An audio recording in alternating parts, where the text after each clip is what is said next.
Hi, welcome to Make to Heal with Angela Brown.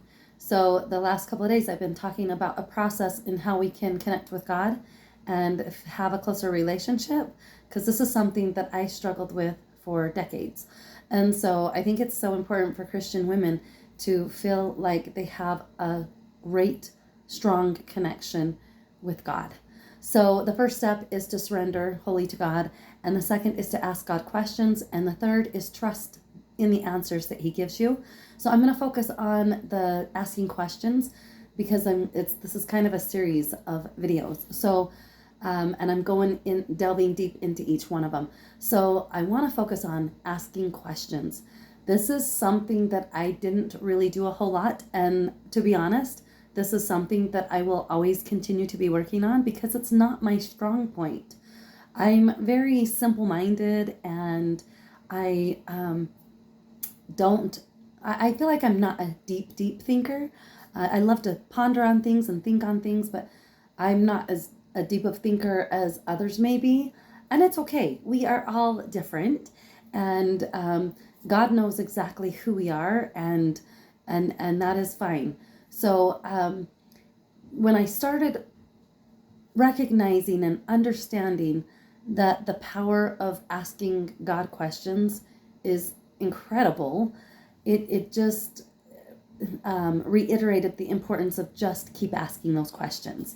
So I'm going to go really simple when I give you an example. When I give out examples of asking questions, I'm going to go simple. Wherever you feel at you are on your journey, go for it. But my first question several years ago was, God, do you even exist? Are you there? And at first I thought, after I asked that question, I thought, oh my gosh, that is sacrilegious. I shouldn't be asking that question. And you know what? I don't think God cares. I don't think he cares if we are questioning that and want to know. It's the sincerity of our heart. And so when I realized that that's a question that is okay to ask, I truly felt that that's okay to ask. So if that's where you're at and you don't have a belief, or if you're wondering, is God there or how can he? Ask him. Ask him. I promise he will manifest himself to you always through nature, through your life experiences.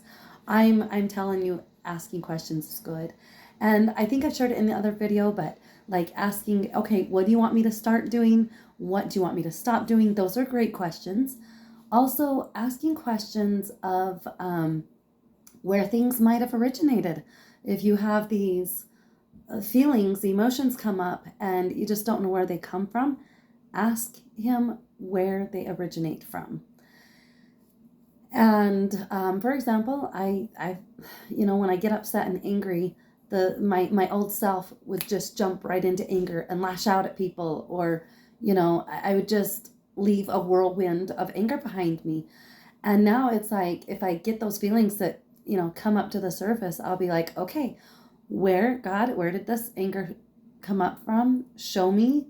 And it's really important, and it's really cool, miraculous, quite honestly, of what I'm shown. And so I believe as we practice asking questions each day, it gets easier and easier with time. Um, we can even question our part in relationships. So a lot of the times I was very prideful, and I didn't take my responsibility in the falling apart of my marriage, so to speak. Let's go with that. Like my marriage, I struggled with my marriage for the first, oh gosh, for the first 20 years of my marriage. And my husband and I are going on, I always have to think of how old my oldest is turning. My husband and I are going on 28 years.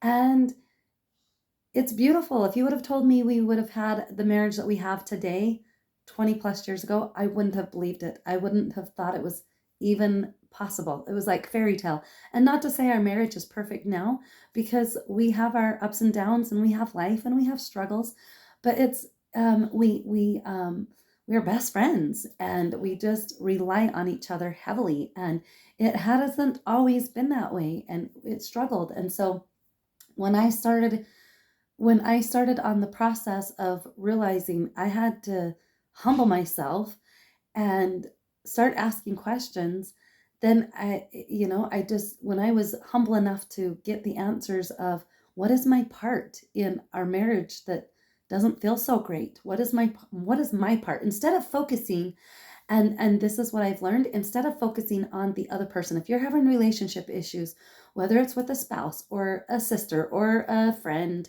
or a child, right? We the natural man, we tend to just think, oh, why can't they just see this? Why can't they, do their part in fixing how they are? Why do they have to be so upset, or why do they have to do this sort of behavior, whatever it is that's really bothering you? Instead of asking that, when we say, okay, God, what is my part in this? What is it that I'm not seeing and recognizing and I'm not getting? God will let you know what your part is in relationships. He wants us to heal. He wants us to have better communication skills. He wants us to have better family relationships. He wants us to be able to do the hard things to help us grow. And honestly, it's sad, especially when it comes to marriages, when the hard things get going, people just want to throw in the towel. And I have been guilty. My husband has never thrown out the big D word, divorce. And I have, like, at least three times in our marriage, in the early beginning stages of marriage. And that was not healthy. It served no purpose. And I find that when we are willing to invest and focus on ourselves rather than our spouse, focus on what part we play in it, then that will help us to heal and grow. So ask questions. Ask what your part is in any relationship, and ask what it is you can do to make it a better situation. Ask how you can grow. Ask what it is that you need to do. And secondly, you can even ask simple questions as, when I hit rock bottom, I know this sounds crazy to a lot of you people, but I literally did not know what it was like to be happy. I didn't know how to be happy. At that moment when I was hitting rock bottom, I was like, I am not happy. And so when I learned, um, when I asked that question, and it all didn't come to me at once, but slowly, but asking questions, no matter what questions you're asking God, you're investing and you're taking that effort to approach God. I promise you, He is going to give you answers. And so many people feel like God isn't there. Like, I'm praying, and God isn't answering my prayer. And I have felt like this a lot through my life. I truly have. I felt like I, one, wasn't worthy, two, just he's not really listening to me. And then I would go on about my day. And truly, he does listen to us, and he speaks to each one of us in such a unique way. He's not going to reach out to you like he does me, and vice versa. He's not going to reach out to me as he reaches out to you. He knows us personally. He knows what grabs our attention. He knows our likes and our interests, and he's very aware. And he created nature. He created this whole entire universe.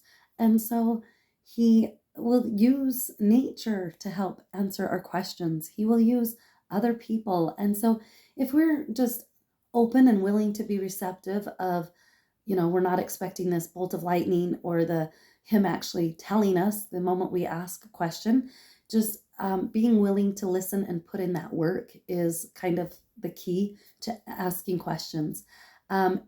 And we will get into trusting the answer tomorrow, because trusting the answer is important. But I want you to get in the habit of asking questions with your emotions. Why am I feeling this way? What is it I can do to change from this to this, from anger to feeling at peace? And when we ask these questions, we're able to heal. And it is so important to ask questions. So I'm trying to think of other, you know what, in the comments, I expound. What kind of questions do you ask God?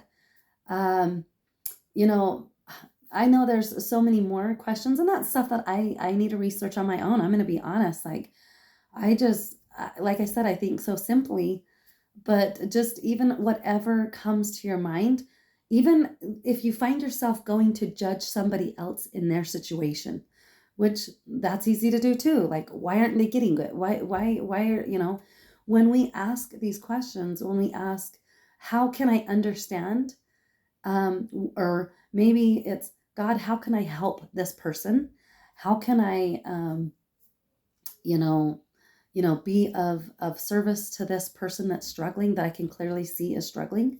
And so we can ask questions like that, or help me understand, rather than going to that place of judgment, right? Because I honestly believe the number one reason we are here is to share the pure love of Christ and to learn it. And so, yeah, we just need to, you know, go with wherever we're led to ask questions and just curious. That's what comes to my mind. God wants us to be asking questions, falls into being childlike. God has asked us in Matthew 18:3 to become childlike, for as such is the kingdom of heaven. I'm totally paraphrasing, but he invites us to become his children. And think about how children are. They're curious. They ask questions. If you've had kids or you've been around kids, it's, well, why is the sky blue? Or why is, why do some stars twinkle and some don't? Or why are, some leaves this deep green and why are some, we get all sorts of nature questions with kids, or, kids come up with the funniest questions. So we should rekindle that curiosity that we had in our younger years, and use that with our growth and development as we're growing spiritually, emotionally, mentally, and physically. Why did that thought pop in my head? Why am I so hard on myself? How, God, how can I talk better to myself? Whatever it is to help you on your journey, be curious, keep asking those questions. And I just know that it will help lead and direct you into a better path that you're previously going, if you're not already asking these questions. So thank you for subscribing to my channel. Please share it with others. I'm trying to get my message out there. I have a story. We all have a story. And I'm getting my message out there and the importance it is to heal, because I was so stuck, stagnant, and just dealt with, excuse me, I dealt with depression and suicidal thoughts for 30 plus years, way too long. And I didn't have the tools and the helps. I have the tools. 8+ years I've gone without using drugs of any kind. I was able to come out of depression and suicidal thoughts. I have not had any of that for going on 8 years. That does not mean, actually 9 years, 8+ years, going on 9 years. That does not mean I don't have life hit me hard, and that I don't get sad and that I'm not feeling my emotions. It just means I know how to process through my emotions, through my hard times. I know I am worthy to go to God to get the help I need. I know where to find true peace. And so it's so important that we learn these. And I created a 12-week course to help Christian women, no matter where you find yourself at. We all have trauma that we've all had in our lives. And I've had trauma. You name it, I've had it. Physical, verbal, emotional abuse. And I was able to come out of the ashes of victim to rise above those ashes and become victor through Christ. Like that's where I get my strength. And I am no longer stuck in the stagnant mode, not feeling like I'm moving forward. And it's because of all these tools that I've learned the last several years. And I share my journey and the tools with you because I know they work. I haven't been where I was in the past, and it's a miracle. It is an absolute miracle that I haven't had to deal with that. So I'm going to have a link in the comments below. Feel free to click on that link and grab a mother, your mom, your friend, your sisters, neighbor, coworker, whoever. And if you want to heal with me, that would be awesome. I help you on all these levels of spiritual, emotional, mental, and physical so that we can get balanced, so that we can properly serve others around us and fill our cups first. So anyway, there's that. And again, please like and subscribe. God bless, and I'll see you next time.